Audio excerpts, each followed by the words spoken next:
In 2003, Ontario and British Columbia became the first two provinces and territories to legalize same-sex marriage in Canada.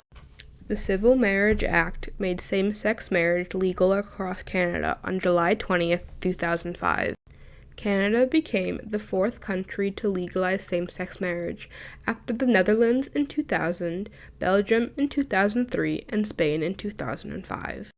Marriage falls under the federal jurisdiction in Canada, but provinces and territories regulate the formal ceremonies. They are either civil or religious. The Supreme Court has ruled under the Charter of Rights and Freedoms that if it is against an official's religious beliefs, they are under no legal obligations to officiate the ceremony. The 2006 census was the first to collect data on legally married same-sex couples. It showed there were more than 45,000 declared same-sex couples in their country. 16.5% of those were married. By the time of the 2016 census, there were 72,880 declared same-sex couples. Of those same-sex couples, 33.4% were married. That represents a tripling in the number of same-sex marriages across a 10-year period. Same-sex marriages became legal in all Canadian provinces on the following dates: Ontario, June 10th, 2003; British Columbia, July 8th, 2003. In Quebec, it was on March 19th in 2004. In the Yukon, it was July 14th in 2004. In Manitoba, it was September 16th, 2004. Nova Scotia was September 24th, 2004. Saskatchewan was November 5th, 2004. Newfoundland and Labrador, December 21st, 2004. New Brunswick, June 23rd, 2005. In Alberta, Prince Edward Island, Nunavut, and the Northwest Territories became legal on July 20th, 2005. The change permitting same-sex marriages required the definitions for husband and wife to be changed to spouse. The Income Tax Act also replaced the term natural parent with legal parent. This ensures that upon divorce, support payments would include the children of both opposite sex and same-sex couples. It surprised me that it took so long for same-sex marriage to become legal. It was also kind of nice to find out that they had to change the definitions of husband and wife to spouse just to be more inclusive. I thought that was pretty nice. But it seems so weird and bizarre to me that it had to take a whole legalization process for same-sex marriage to become legal. I don't see how it should matter to someone or the government whether the person you like is the same sex or different sex or whatever. It doesn't make any sense to me. Were you that afraid of gay men or women? It confuses me, and I can't quite wrap my head around why it would be legal to marry someone of the same sex. Where does that thought process come from? I'm glad it obviously became legal and stuff. I think that's really nice. I don't think it should have taken as long as it did, but it happened eventually, thank God. I can't wrap my head around why it matters to other people who you marry, because to me, it does not matter, unless I'm marrying the person, of course, but I can't wrap my head around that. When queer bars and bathhouses were regarded as LGBTQ2S+ safe spaces were raided in Montreal, Toronto, and Vancouver by local police, LGBTQ2S+ Canadians knew their rights were under attack. Today we're going to be specifically focusing on Toronto. On February 5th, 1981, patrons of 4 bathhouses in downtown Toronto were surprised by 200 police officers in a series of coordinated raids called Operation Soap. Law enforcement officials claimed that the raids resulted from 6 months of undercover work. Bathhouse patrons were subjected to excessive behavior by police, including verbal taunts about their sexuality. At the end of the night, over 286 men were charged for being found in a common bawdy house, a brothel, while 20 were charged for operating a bawdy house. It was up to that time the largest single arrest in Toronto's history. Later, most of those arrests were found innocent of charges. This was a turning point for Toronto's gay community, as the protests that follows indicated they would no longer endure derogatory treatment from police, media, and the public. The years leading up to this raid were tense for Toronto's gay community.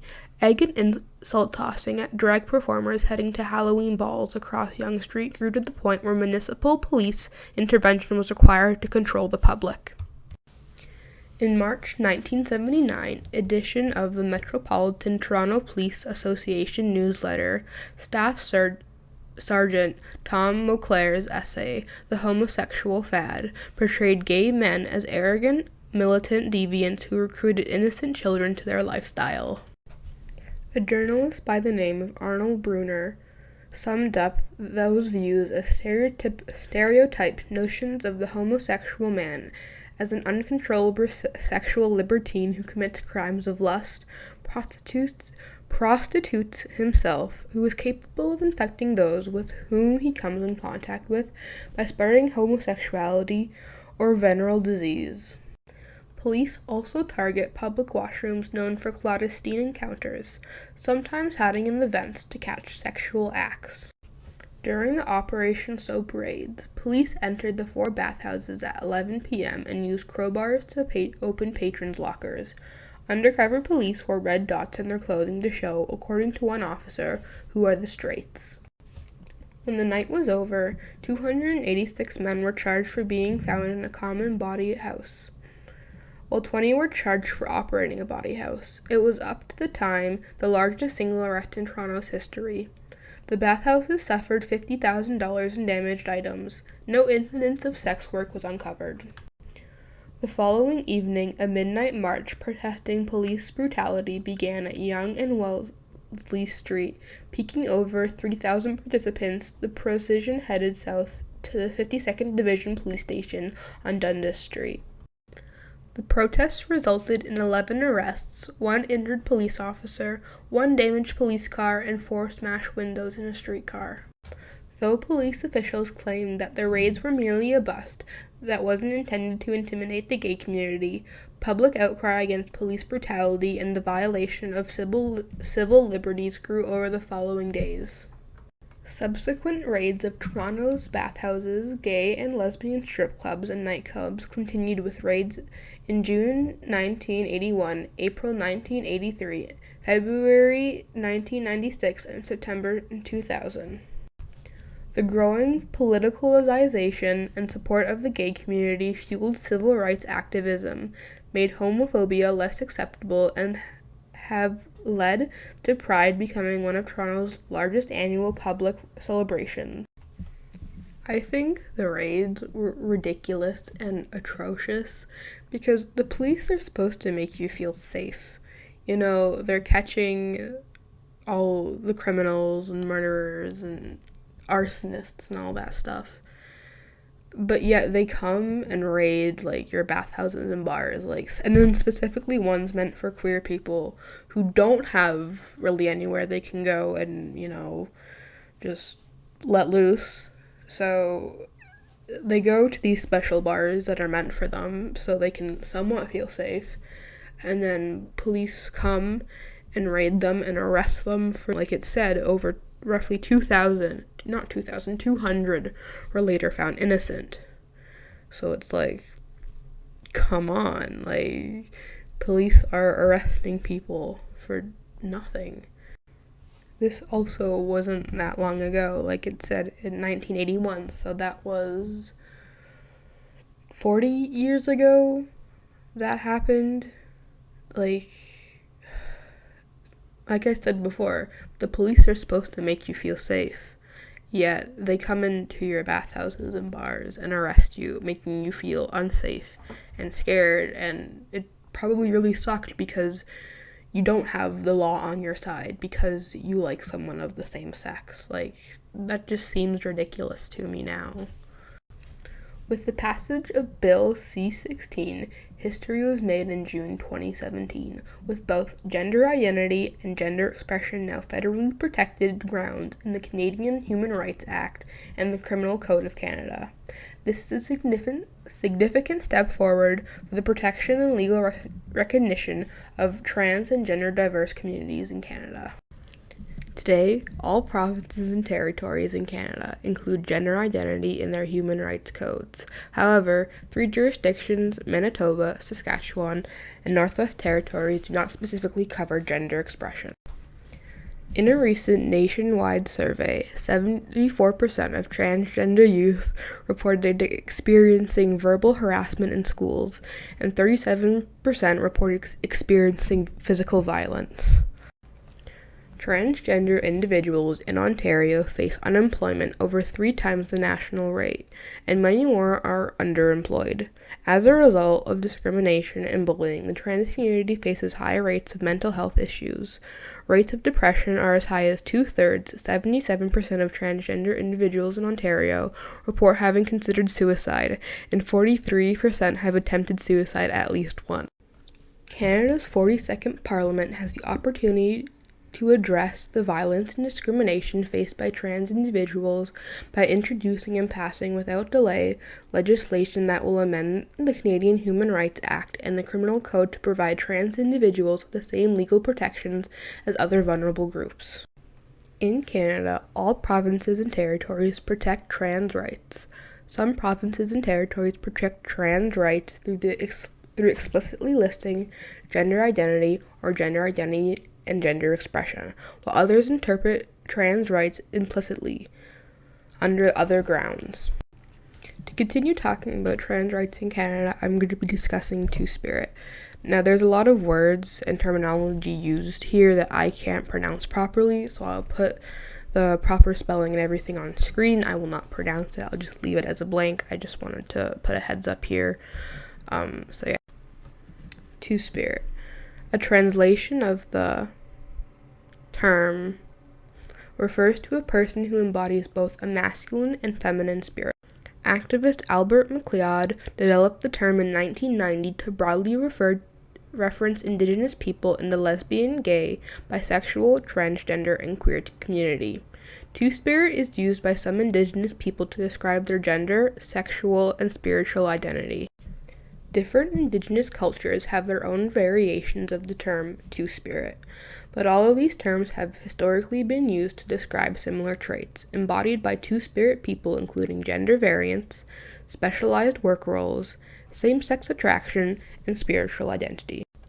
The Cree terms and respectively reference men who dress like women and women who dress like men. The term describe men who performed roles typically associated with women, such as basket weaving and pottery making.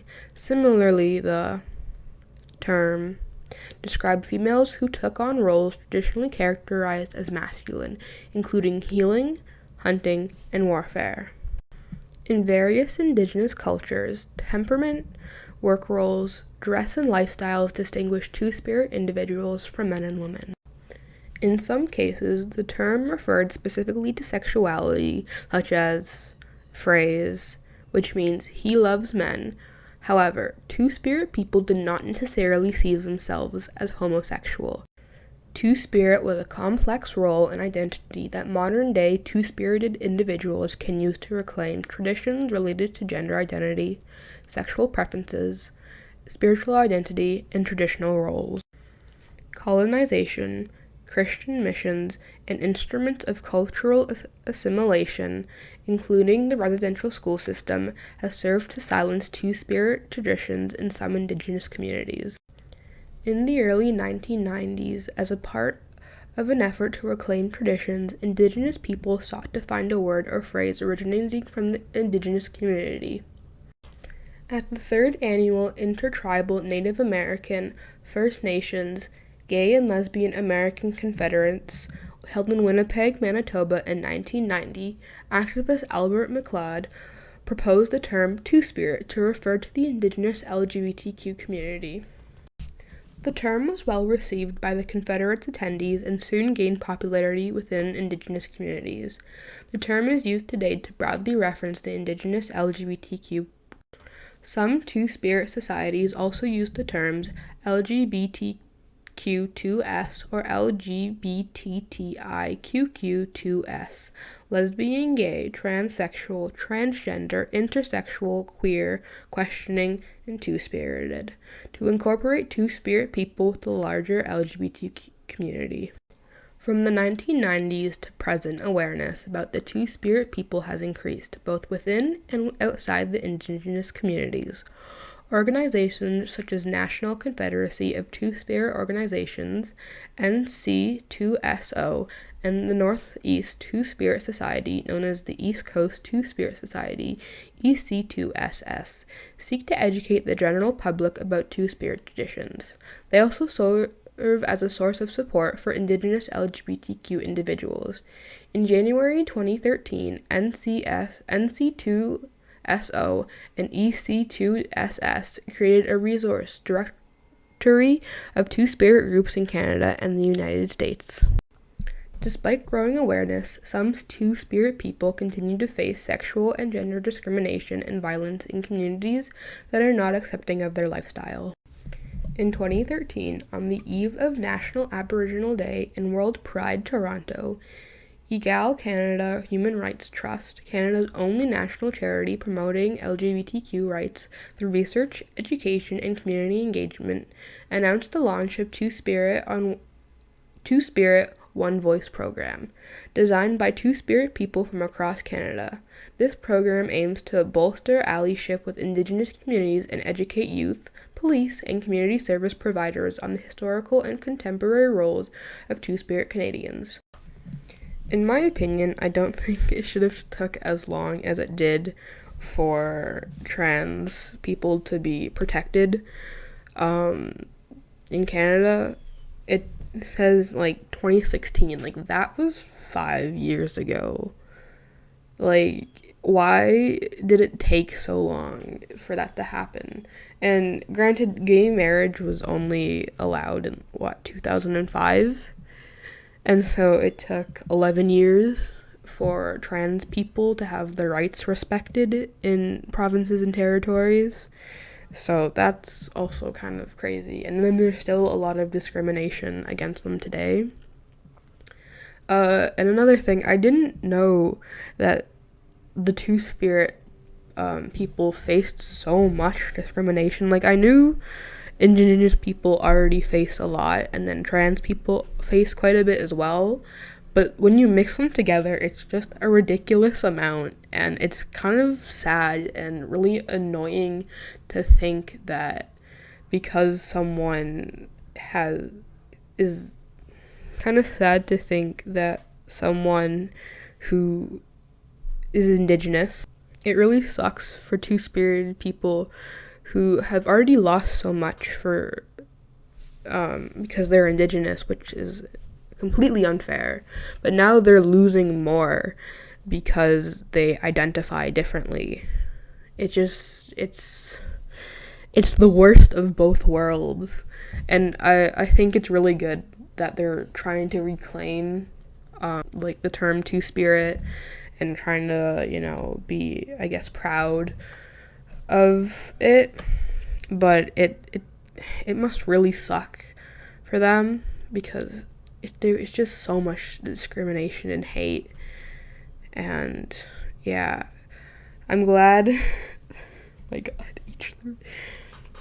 I'm really happy to see that people are listening and things are being done and happening so that they can get their rights back and just, not have to live in fear because they're Indigenous and two-spirit.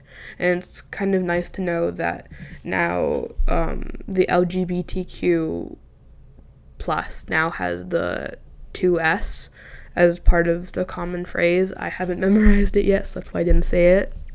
But it's nice that it's now part of that phrase so that more awareness can be spread and they can have more recognition. I think that it took way too long for people of the LGBTQ plus community to gain rights and to not have to constantly live in fear because they like someone of the same sex, or if maybe they change their gender. And there's still quite a bit of discrimination today, and that really sucks. But one thing that I think needs to be acknowledged is that we're making progress. Canada, it's illegal all across the country. You can get married to someone of the same gender or sex, which is really nice to hear. And then now, if you're trans, you are you have protection, and you're not living in as much fear. Obviously, there still is quite a bit of fear because that's just the way it's always going to be, but progress is being made, which is really nice to hear.